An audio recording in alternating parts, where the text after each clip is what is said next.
Buonasera, benvenuti a questa edizione di TG Sicilia e i titoli del nostro telegiornale. Processo Open Arms, il vice premier Matteo Salvini assolto definitivamente in Cassazione dopo 5 anni. Il ministro era accusato di sequestro di persona e rifiuto di atti d'ufficio.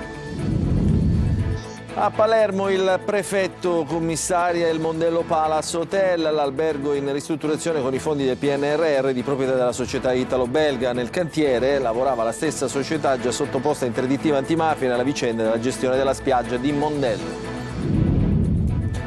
Ad Avola arrestato per estorsione un uomo che da mesi minacciava 2 donne spacciandosi per consulente finanziario e pretendendo 22.000 euro per saldare un debito inesistente. Lo sfratto di Natale a Palermo, padre e figlio costretti a lasciare la casa dove vivono da quando l'uomo ha perso il lavoro, non è più riuscito a pagare l'affitto. La fiaccola olimpica continua a illuminare la Sicilia, la fiamma dei Giochi invernali Milano-Cortina 2026 oggi a Ragusa e Siracusa, domani sarà a Catania. Per Natale è corsa al regalo, ma Confartigianato ricorda si spenderà meno della media nazionale a causa dei prezzi alti e dei redditi bassi.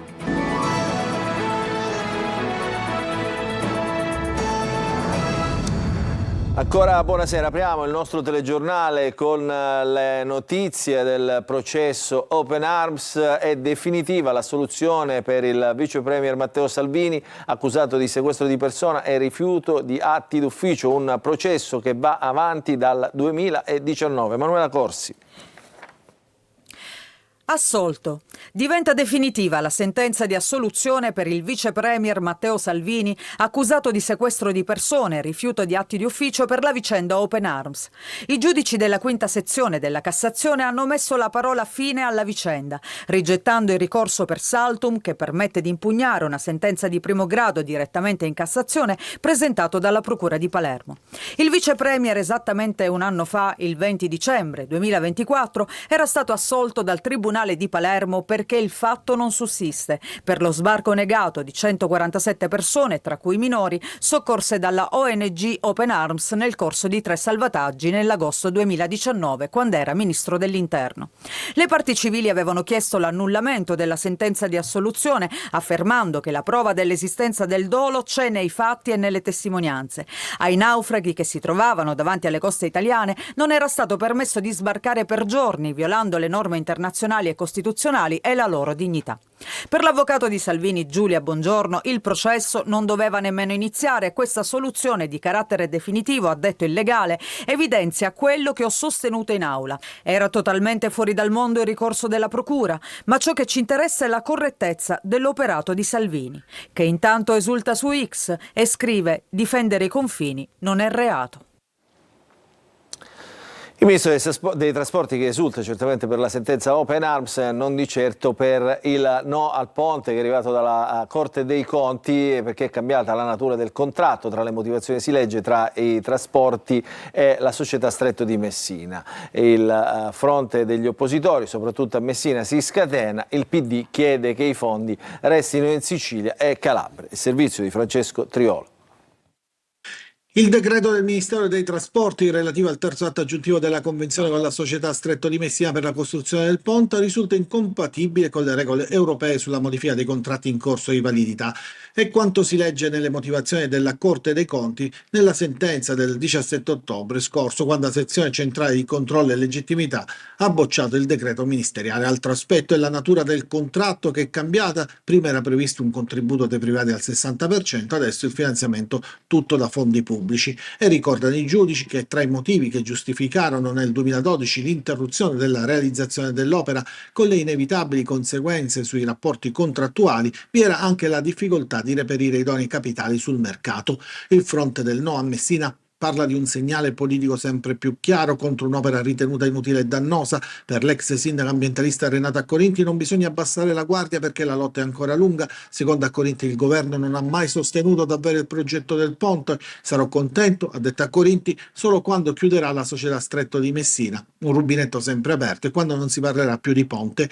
L'amministratore delegato della Stretto di Messina Pietro Ciucci invece ha ribadito l'impegno per la realizzazione del ponte. Il provvedimento del governo, ha detto, conferma gli stanziamenti per l'opera lasciando inalterato il valore complessivo delle somme autorizzate, pari a 13 miliardi e mezzo di euro. Per Anthony Barbagallo, capogruppo PD in Commissione Trasporti della Camera e segretario regionale del PD Sicilia, si tratta di un doppio fallimento da parte del governo, la conferma di una strategia confusa. Oggi, ha detto, emerge che non esiste un progetto credibile e che i fondi del ponte vengono utilizzati come un bancomat per coprire altri errori. Il PD chiede ora che i fondi tolti al ponte siano riassegnati alle infrastrutture e allo sviluppo di Sicilia e Calabria. E a Palermo scatta il commissariamento per la società che ristruttura con i fondi del PNRR il Mondello Palace Hotel di proprietà della società italo-belga coinvolta nelle polemiche per la spiaggia appunto di Mondello. Il servizio di Lorena Dolci. Il prefetto di Palermo Massimo Mariani ha disposto il commissariamento della Mondello Palace Hotel Srl, la società incaricata dei lavori di ristrutturazione dell'albergo di proprietà della italo-belga, ritenendo sussistenti situazioni indizianti di particolare rilievo sotto il profilo della normativa antimafia, insomma cantieri a rischio mafia. Il riferimento è, come scrive Repubblica, alla presenza nel cantiere dell'albergo della GM Edile, che conta fra i suoi dipendenti il boss scarcerato Bartolo Genova e numerosi punti oscuri sui subappalti. Nei giorni scorsi erano già scattati l'interdittiva antimafia nei confronti della società e il commissariamento della Mondello Immobiliare italo-belga, proprietaria dell'immobile. Ora l'attenzione della prefettura si concentra direttamente sulla società edile che gestisce l'intervento, finanziato con i fondi del PNRR. Il caso Mondello diventa così un nuovo banco di prova per il sistema dei controlli sui fondi pubblici europei in Sicilia. Per un anno 2 amministratori giudiziari, Giuseppe Sanfilippo e Francesca Di Stefano, affiancheranno i vertici aziendali che dovranno comunicare loro ogni atto. Un uomo ha minacciato per mesi 2 donne di Avola, estorcendo loro denaro per un prestito con relativi interessi a tasso usurario che in realtà però non era mai stato concesso. Diciamo. Il servizio ci spiega meglio Desiree Ferlito. Minacciate per mesi da un uomo di 52 anni che estorceva loro denaro per un prestito con relativi interessi usurai che in realtà non era mai stato erogato. È stato l'incubo vissuto da 2 donne ad Avola che, in preda alla paura e alle continue minacce dell'uomo, avrebbero continuato a pagare una rata di 3.000 euro mensili. 22.000 euro la somma pretesa dall'uomo che per ragganciare le vittime si era spacciato per un consulente finanziario. A fronte dei ritardi nei pagamenti, l'uomo aveva assunto atteggiamenti minacciosi, paventando la possibilità di presentarsi armato o in compagnia di altre persone e minacciando di appropriarsi delle auto delle 2 donne. La polizia è intervenuta dopo che le 2 vittime avevano consegnato all'estorsore che le aspettava in auto una busta contenente 1.000 euro. Durante le perquisizioni sono stati sequestrati all'indagato una pistola d'aria compressa priva di tappo rosso e altri contanti. Il 52enne è stato arrestato per estorsione aggravata e usura. La terza sezione penale del Tribunale di Catania ha assolto, perché il fatto non sussiste e non costituisce reato, Cristian Arcidiacono, il figlio del negoziante di Ognina, che era intervenuto per difendere il padre aggredito da un cliente. Il ragazzo ferì a coltellate l'aggressore del genitore all'interno del negozio di famiglia. Il giovane era accusato di rissa aggravata e tentato omicidio. Adesso andiamo a Ravanusa, dove il sindaco ha subito una grave intimidazione, vittima di un pesante gesto di minaccia. Il servizio di Davide Sardo. 3 bossoli, una bottiglia contenente un liquido sospetto e un mazzo di fiori. È quanto il sindaco di Ravanusa, Salvatore Pitrola, ha trovato davanti all'ingresso della sua casa. Un gesto che viene interpretato come una chiara intimidazione.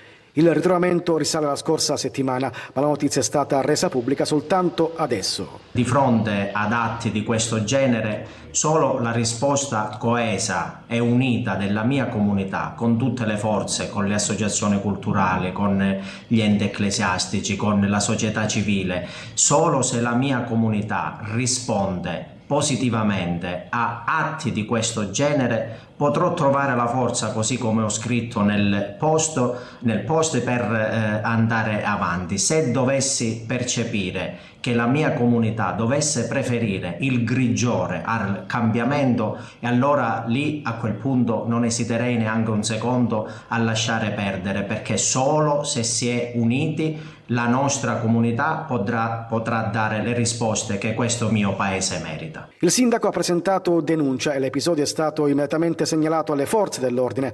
Sono in corso accertamenti per risalire agli autori del gesto e chiarirne il movente. Nelle prossime ore il primo cittadino verrà convocato in prefettura. Numerosi messaggi di solidarietà arrivati nelle ultime ore dal mondo politico e istituzionale.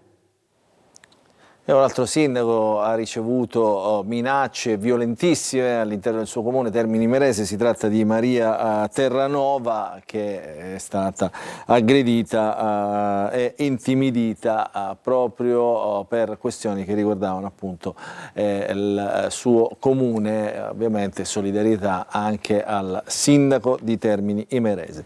Adesso ci spostiamo a Palermo per parlare di emergenza abitativa. Vi raccontiamo la storia di Massimo e Mattia, padre e figlio, che saranno sfrattati nelle prossime ore. Adesso chiedono di poter restare a casa almeno per le feste, ma lo sfratto è decisamente dietro la porta. Il servizio di Marco Gullà.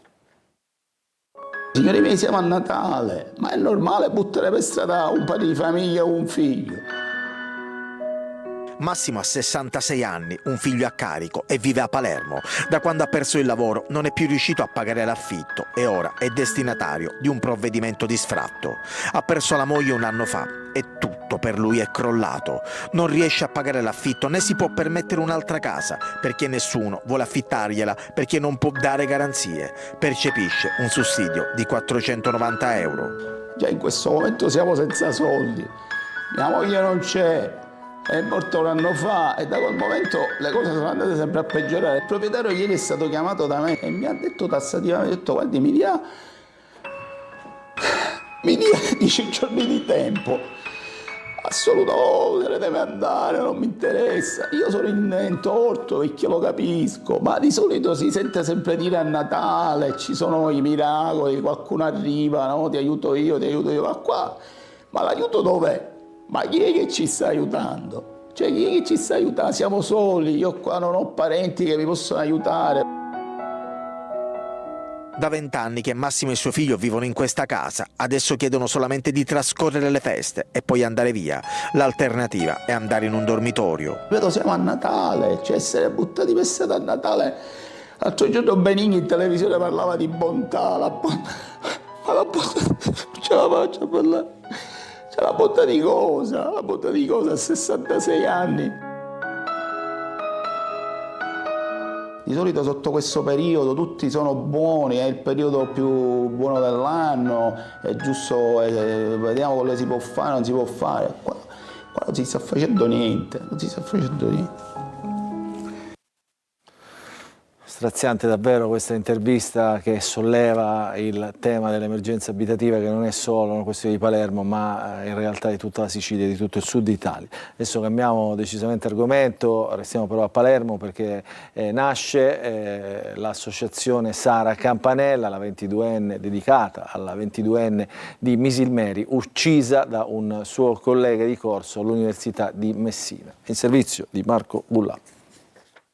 Nasce l'associazione Sara Campanella, dedicata alla 22enne di Misilmeri, uccisa dal suo collega di corso a Messina. Oggi battesimo ai cantieri culturali della ZISA a Palermo. Un momento di riflessione e impegno civile in memoria della giovane studentessa e nel contrasto a ogni forma di violenza e indifferenza. Sara credeva veramente in questi valori.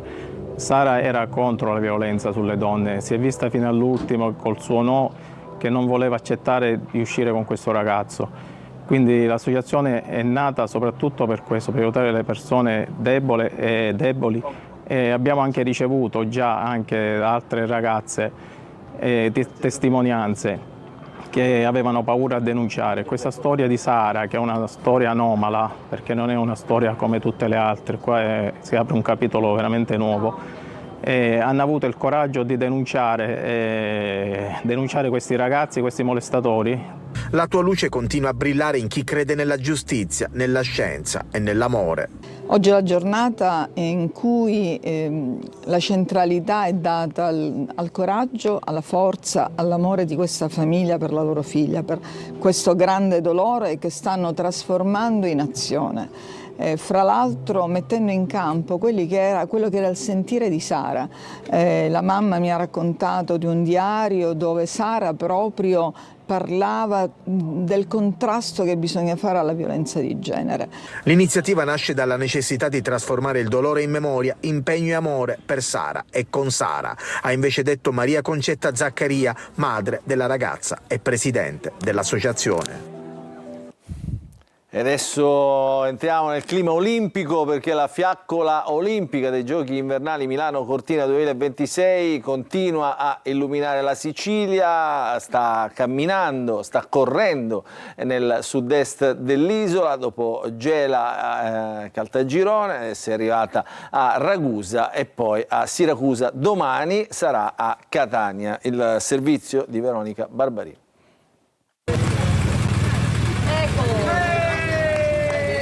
Con l'emozione negli occhi del primo tedoforo che ha aperto la staffetta a Ragusa, il viaggio in Sicilia della fiaccola olimpica dei Giochi Invernali Milano Cortina 2026 prosegue nel sud-est dell'isola. Proveniente da Gela, passando per Caltagirone, la fiaccola ha fatto il suo ingresso in città intorno alle ore 13, portando con sé un forte messaggio di unità, pace e partecipazione. Un grande momento di festa collettiva ha accompagnato il passaggio della fiamma lungo tutto il percorso.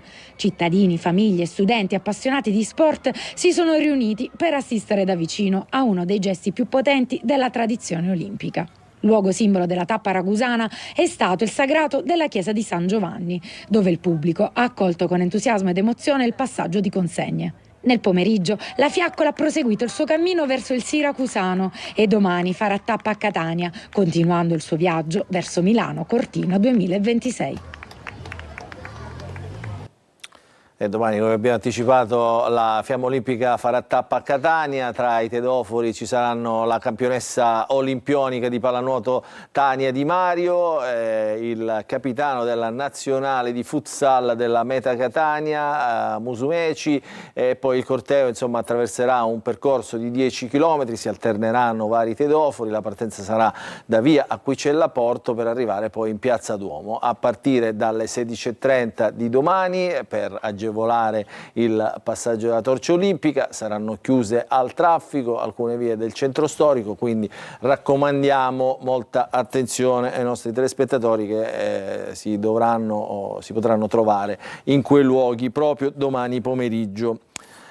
E restiamo nel centro storico di Catania, perché il centro storico di Catania cade di fatto a pezzi. Tragedia sfiorata in via Naumachia, dove è crollato un edificio fatiscente. L'area era già transennata, però insomma i pericoli erano per i passanti. Tonino De Manos. Un disastro annunciato. Per fortuna che non c'è scappato il morto, meno male che non si è fatto male nessuno. In una strada trafficata, piena di turisti, B&B. Anche questa volta, per l'ennesima volta, è andata bene, ma cominciano ad essere troppi i campanelli di allarme per un centro storico che cade a pezzi e che si sbriciola sotto i colpi impietosi del tempo. È stato un crollo per vetustà, lo hanno messo nero su bianco Protezione Civile e Vigili del Fuoco di Catania presenti sul posto per effettuare i rilievi. L'improvviso cedimento di parte della struttura, resa ancora più fragile dall'assenza del tetto che ha consentito alla pioggia di infiltrarsi, avrebbe potuto avere conseguenze peggiori. La pericolosità di questo tratto di via Naumachia era ben nota, tanto che l'area era stata transennata.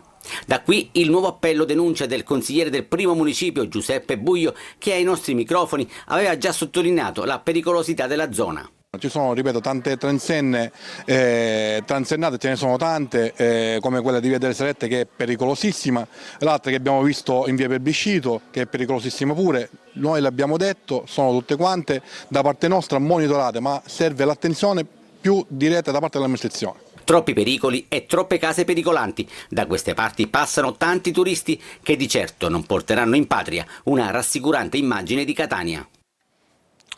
Adesso parliamo invece dei regali di Natale, perché è partita appunto la corsa all'acquisto. Secondo Confesercenti Ipsos, quasi 20 milioni gli italiani a caccia di regali da mettere sotto l'albero. Tornano centrali i negozi, ma Confartigianato ricorda: in Sicilia si spenderà meno della media nazionale perché i prezzi sono alti e i redditi sono i più bassi o tra i più bassi d'Italia. Eva Spampinato. Un cadeau, un regalino, sì, per mia sorella. Stiamo cercando qualche regalo per la famiglia, fidanzato, amici. Il Natale entra nel vivo e la corsa ai regali accende città e vetrine. Tra oggi e la vigilia saranno circa 20 milioni gli italiani in cerca degli ultimi doni da mettere sotto l'albero per un giro d'affari complessivo di quasi 10 miliardi di euro. Secondo il sondaggio Confesercenti Ipsos, la spesa media è di 250 euro a persona. Quanti regali e quanto budget? Una ventina, budget non lo sto tenendo a mente. In media si faranno 8 regali a testa, soprattutto abbigliamento, profumi e giocattoli. Negozi anche di, come dire, benessere, trucco, cosmetica. Ho già finito, principalmente pigiami e articoli per la casa. Io mi indirizzo per lo più verso la musica per i miei amici o parenti. E c'è una certezza, il negozio di quartiere torna protagonista. Il 62% dei consumatori sceglierà infatti i punti vendita fisici davanti a supermercati e mercatini di Natale. E siamo qua in questo momento appunto per comprare i regali, quindi negozi del centro almeno per noi. Stiamo facendo il Babbo Natale segreto. In cosa consiste? Estraiamo dei nomi senza dire all'altra chi è capitato, facciamo il regalo a sorpresa. Tra i classici del Natale non possono mancare i gioielli. Il 25% degli italiani ne metterà uno sotto l'albero, anche se l'oro diventa sempre più un bene di lusso. Si tende a spendere sempre di meno sul bijou, mentre sulla gioielleria invece ormai la fascia c'è sempre più richiesta di prodotto di gioielleria. Tra luci, pacchetti e sorrisi il Natale torna a scaldare i consumi. Budget a parte, l'importante è mettere sempre un po' d'amore. Vedremo, adesso ci fermiamo, una piccola pausa, poi il calcio.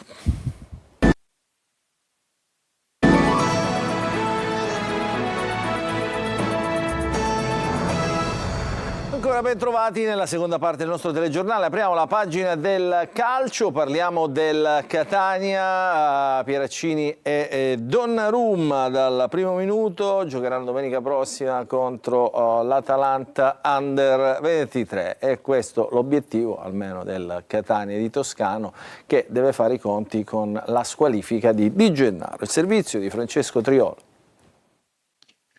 La testa è già all'Atalanta. Da oggi il Catania cerca di togliersi dalla mente il finale della partita con il Potenza, pensando all'impegno di domenica prossima al Massimino. L'obiettivo è quello di dare un'accelerata proprio a ridosso delle festività natalizie, cercando di sfruttare anche l'impegno non certo facile del Benevento a Cerignola per girare da solo in testa alla classifica alla fine del girone d'andata. Toscano sa già che non potrà contare sul centrale di difesa di Gennaro, squalificato per un turno dopo l'ammonizione di Potenza. L'obiettivo è quello di recuperare pienamente dal primo minuto Donnarumma e Pieraccini, schierati già domenica scorsa ma in piena emergenza. Pieraccini potrebbe sostituire proprio Di Gennaro in un ruolo che ha già coperto e nel quale ha provato per tutta la durata del ritiro sostenuto a Norcia in estate. Donnarumma invece potrebbe tornare sulla fascia sinistra, permettendo a Lunetta di riprendersi il ruolo di trequartista accanto dietro la punta forte. Intanto prosegue il tour di Ross Pelligra in città per incontrare istituzioni e squadra, ma sullo sfondo c'è anche il calciomercato pronto a decollare. In entrata la dirigenza rossazzurra tiene nel mirino il 25enne del Pineto Giovanni Bruzzaniti, individuato come sostituto dell'infortunato Cicerelli, mentre per la difesa, dove Martic è in uscita, l'obiettivo è Mirko Miceli del Monopoli, 34 anni, elemento esperto con circa 300 presenze in Serie C. Ci fermiamo, un'altra pausa.